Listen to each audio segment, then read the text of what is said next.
Assalamualaikum warahmatullahi wabarakatuh. Alhamdulillahirabbil alamin wassalatu wassalamu ala nabiyyina wa habibina Muhammad sallallahu alaihi wasallam wa ala alihi wa ashabihi ajma'in, amma ba'd. Kaum muslimin dan muslimat sidang jamaah Majlis Aceh Selatan yang dirahmati Allah Subhanahu wa taala. Setelah berlalunya bulan Ramadan, kita melihat di berbagai media massa mencuatnya berbagai isu dan pelanggaran-pelanggaran yang dilakukan oleh manusia, padahal logikanya setelah kita melalui bulan suci Ramadan, maka tentunya kehidupan setelah Ramadan itu justru lebih baik daripada sebelumnya. Namun kita disuguhi berita tentang berbagai macam kejahatan dan pelanggaran yang dilakukan oleh manusia, terutama masalah keserakahan, masalah korupsi, masalah suap menyuap, dan baru-baru ini juga kita dihebohkan dengan masalah perselingkuhan, kejahatan seksual, perzinaan, pemerkosaan dan lain sebagainya. Itu tidak terlepas daripada bagaimana seseorang itu melewati bulan Ramadan dengan ibadah kepada Allah Subhanahu wa taala.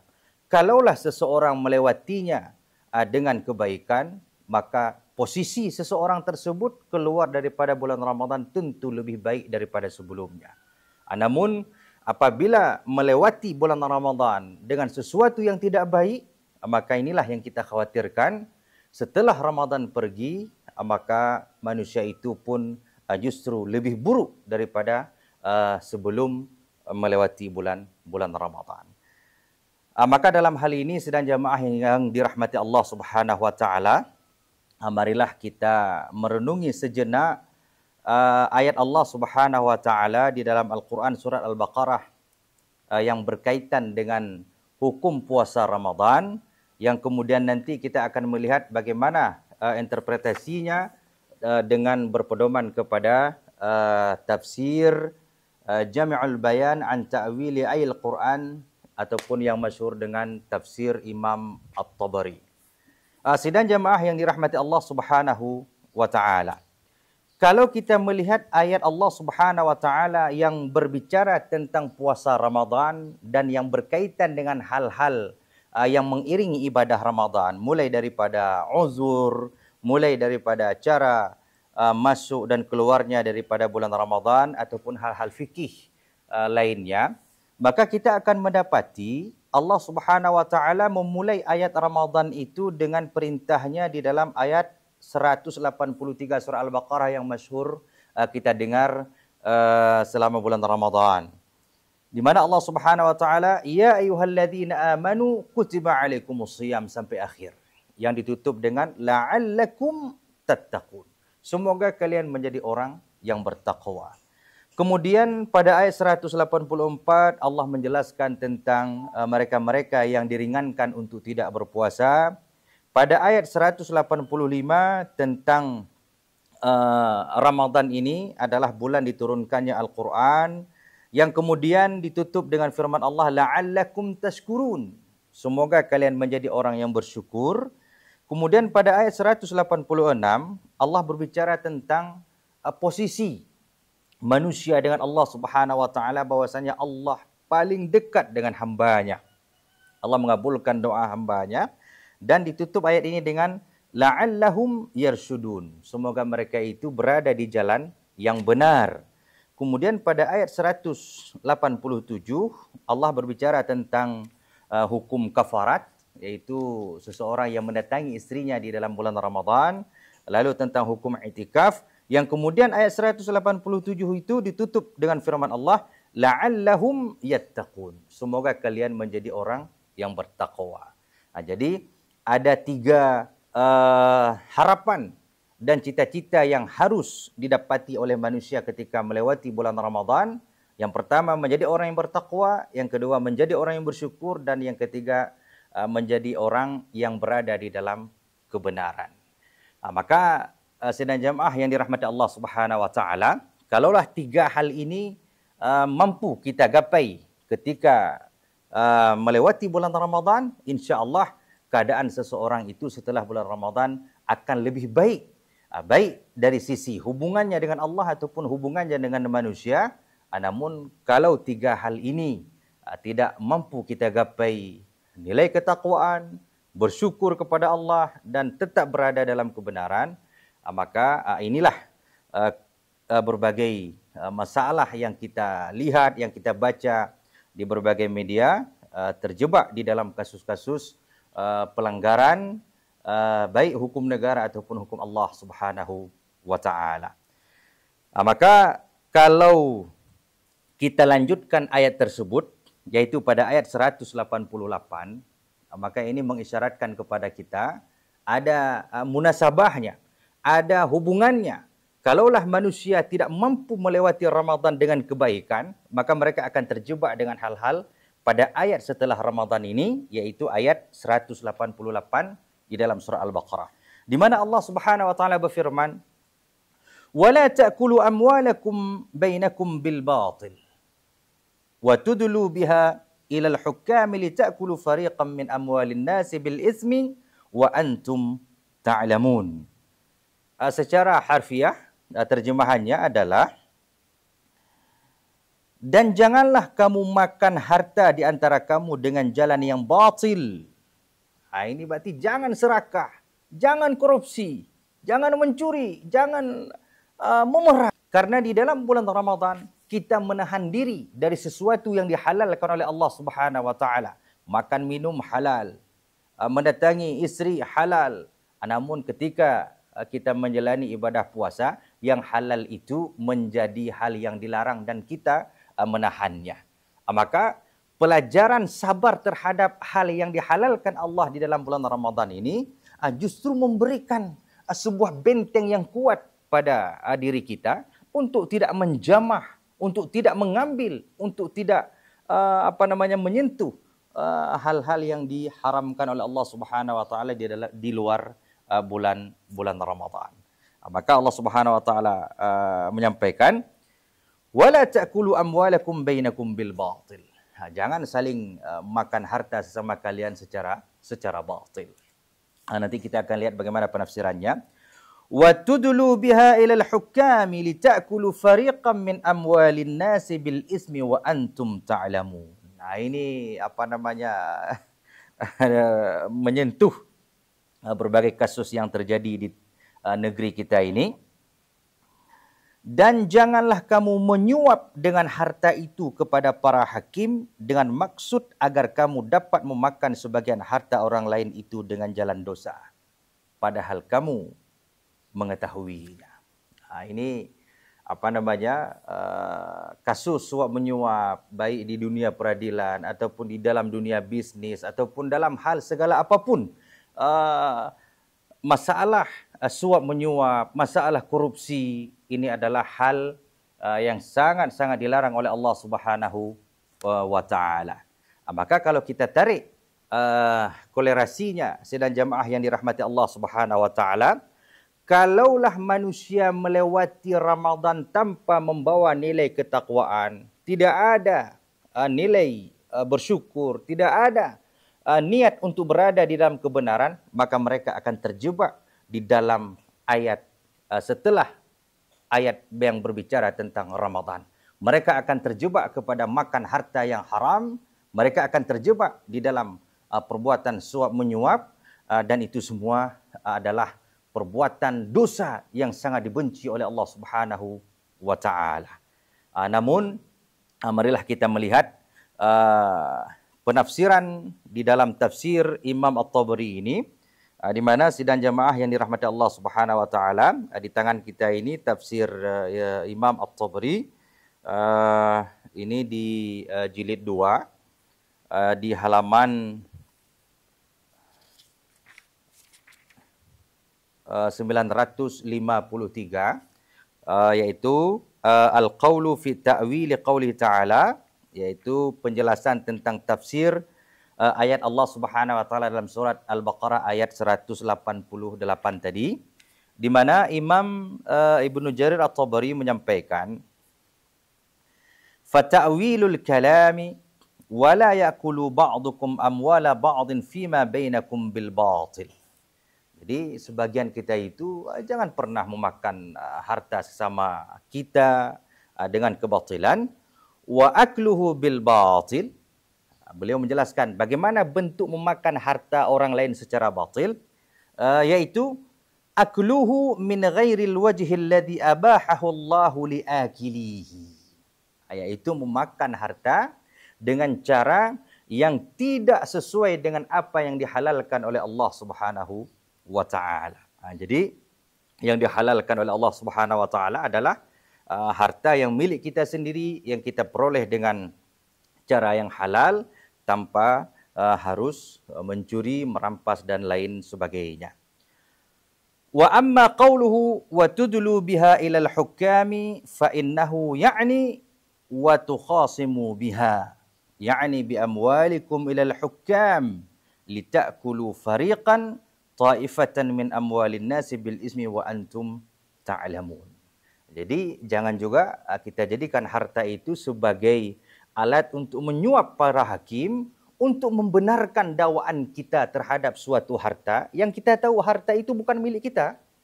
Namun kita naikkan perkara kepada pengadilan, lalu kita melakukan transaksi haram dengan para qadhi, agar qadhi memutuskan harta yang kita tahu bukan milik kita itu, agar diputuskan oleh hakim ataupun oleh qadhi, harta itu menjadi milik kita. Dan ini digambarkan di dalam Al-Quran dalam surat Al-Baqarah ayat 188. Maka sedang jamaah yang dirahmati Allah Subhanahu wa taala, di sini Imam Ibnu Jarir At-Tabari menukilkan penafsiran daripada Turjumanil Quran, penterjemah Al-Quran, yaitu sahabat yang mulia Ibnu Abbas. Nukilan hadisnya ini nomor 3050, di mana Ibnu Abbas berkata, "Fahadha fir rajuli yakunu alaihi malun wa laysa alaihi fihi bayyinah."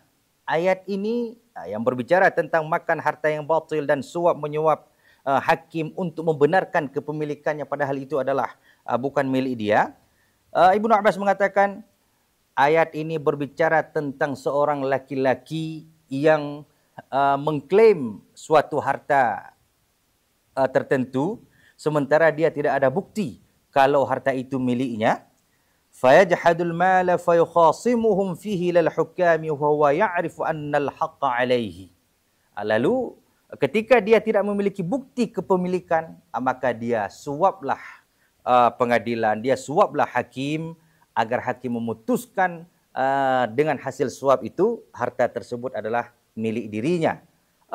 Wa huwa ya'rif anna al-haqqa alayhi. Sementara dia tahu harta ini milik si fulan, harta ini milik si pulin. Namun karena dia tidak memiliki bukti kepemilikan, cara yang dia lakukan adalah dengan melakukan pengadilan sesat untuk melegalkan harta orang lain menjadi miliknya. Wa huwa ya'lam, dan dia tahu annahu asimun akili haraman. Maka yang dia lakukan itu adalah perbuatan dosa karena dia memakan harta yang diharamkan oleh Allah Subhanahu wa taala. Lebih spesifiknya lagi sidang jamaah yang dirahmati Allah Subhanahu wa taala, Ibnu Jarir At-Tabari pada riwayat berikutnya nomor 3053, beliau menukilkan daripada seorang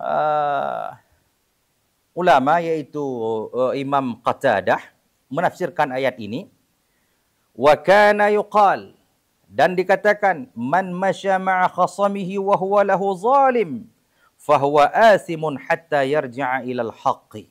Siapa yang berjalan dengan musuhnya dan dia tahu kalau dia ini adalah berbuat zalim, maka dia ini berada dalam perbuatan dosa sampai dia kembali kepada kebenaran. Ini maksudnya ada satu orang, ada kawannya berjalan. Yang satu ini berniat untuk mencelakai ataupun menzalimi saudaranya, maka dia ini berada dalam perbuatan dosa. Lalu Imam Qatadah melanjutkan, wa'lam ya bani Adam, ketahuilah wahai anak manusia, anna qada'al qadi la yuhillu laka haraman wa la yuhiqqa laka batilan. Ketahuilah wahai manusia, keputusan qadi, keputusan hakim tidak pernah menghalalkan yang haram dan tidak pernah mengharamkan yang halal. Itu menjadi catatan bagi kita. Keputusan hakim, keputusan qadi tidak menghalalkan yang haram dan tidak membenarkan yang batil. Wa inna ma yaqdil qadi binahwi ma yara wa yashhadu bihi asyhud. Karena keputusan qadi itu berdasarkan terhadap apa yang dia lihat dan terhadap apa yang disampaikan oleh para saksi. Wal qadi basyarun. Qadi itu, hakim itu manusia. Yukhti'u wa yusib. Bisa jadi dia itu salah dan bisa jadi dia itu benar. Wa'lamu, dan ketahuilah, annahu man qad qudiya lahu bil batil fa inna khusumatahu lam tanqadi hatta yajma'allahu bainahuma yaumal qiyamah. Ini harus kita hati-hati dan waspada ini. Siapa yang memenangkan suatu perkara dengan batil, maka ingatlah, perkara Anda itu belum selesai dengan saudara Anda, dengan kerabat Anda, dengan kolega Anda yang Anda rampas kepemilikannya itu dengan cara yang tidak baik, menyuap peradilan dan lain sebagainya. Ingat, kalau Anda menang terhadap suatu perkara dengan kebatilan, maka perkara Anda itu belum selesai. Sampai nanti pada hari kiamat kalian berdua akan dikumpulkan oleh Allah Subhanahu wa ta'ala. Artinya ada peradilan Allah nanti pada hari kiamat. Fayuqda 'alal mubtili lil muhaqqi bi ajwadi mimma qada bihi lil mubtili 'alal muhaqqi fid dunya. Nanti pada saat peradilan Allah pada hari kiamat, maka Allah akan mengembalikan sesuatu yang hak milik dengan benar, akan diambil kembali daripada keputusan yang batil di dunia. Allah akan mengembalikan harta tersebut ataupun hak tersebut kepada memang pemiliknya yang sebenarnya. Di sini disebutkan dengan cara yang lebih adil, dengan cara yang lebih transparan dari apa yang dilakukan oleh manusia di dunia ini. Sidang jamaah yang dirahmati Allah Subhanahu wa ta'ala. Maka ini poin kita adalah jangan menyentuh hal-hal yang diharamkan oleh Allah. Jangan saling menzalimi, menyakiti dengan mengambil harta yang tidak halal bagi kita. Meskipun keputusan di dunia ini memenangkan kita dengan sesuatu mendapatkan yang haram, maka ingat, ada peradilan Allah pada hari kiamat yang mengembalikan hak pada pemiliknya dengan cara keadilan Allah Subhanahu wa ta'ala. Kaum muslimin dan muslimat sidang jamaah Majelis Aceh Selatan yang dirahmati Allah Subhanahu wa ta'ala. Kemudian kita melanjutkan lagi firman Allah Subhanahu wa ta'ala. Di sini Imam Ibnu Jarir At-Tabari menukilkan sebuah syair daripada Imam Abul Aswad Ad-Du'ali, yaitu salah seorang ulama lughah ataupun ulama tajwid. Di sini disebutkan kama qala syair, sebagaimana seorang penyair berkata, la tanha an khuluqin wa ta'tiya mislahu. Janganlah engkau melarang terhadap sesuatu etika akhlak sementara engkau melakukannya. Arun alaika idza fa'alta azimun. Itu sangat buruk bagimu, itu sangat hina bagimu. Engkau melarang seseorang jangan serakah, engkau melarang seseorang jangan berzina, jangan selingkuh, jangan berbuat khalwat, jangan melakukan hal-hal yang diharamkan Allah. Sementara orang tersebut melakukannya, ini merupakan manusia yang hina. Idza fa'alta azimun, jika engkau lakukan itu merupakan perkara dosa yang begitu besar di sisi Allah Subhanahu wa ta'ala. Maka dalam ayat yang lain Allah Subhanahu wa ta'ala mengatakan, jadi jangan engkau katakan sesuatu yang tidak engkau kerjakan, karena itu merupakan kemurkaan yang besar di hadapan Allah Subhanahu wa taala. Maka seperti yang lagi viral sekarang ini, fenomena dalam tanda kutip sosok tokoh agama yang digambarkan dalam filem Malaysia Bid'ah itu menjadikan simbol-simbol keagamaan, menjadikan ayat-ayat Allah, menjadikan unsur-unsur keimanan untuk perbuatan yang diharamkan oleh Allah untuk memenuhi kebejatan nafsunya, meskipun secara prinsipnya kita tidak sepakat hal-hal yang melanggar ini harus menjadi tontonan bagi masyarakat. Namun poinnya adalah jangan sampai kita terjebak di dalam keserakahan karena masalah harta, jangan sampai kita terjebak dalam akhlak kebejatan karena nafsu kebinatangan yang tidak bisa dikendalikan. Kaum muslimin dan muslimat sidang jamaah Majlis Aceh Selatan yang dirahmati Allah Subhanahu wa taala, maka marilah kita terus mengupdate nilai-nilai ketakwaan, menjadi manusia yang bersyukur agar tidak serakah dengan hal-hal yang diharamkan oleh Allah dan selalu berada di dalam kebenaran, berucap sesuai dengan apa yang kita kerjakan dan kerjakan apa yang sesuai kita ucapkan, agar fenomena keserakahan dalam bentuk korupsi, dalam bentuk begal, dalam bentuk perampasan, dalam bentuk ancaman, intimidasi dan lain sebagainya, ataupun kejahatan-kejahatan pelecehan seksual, perselingkuhan, perzinaan dan lain sebagainya, Allah Subhanahu wa taala menjaga kita semuanya dari hal-hal yang begitu hina ini. Mudah-mudahan bermanfaat. Assalamualaikum warahmatullahi wabarakatuh.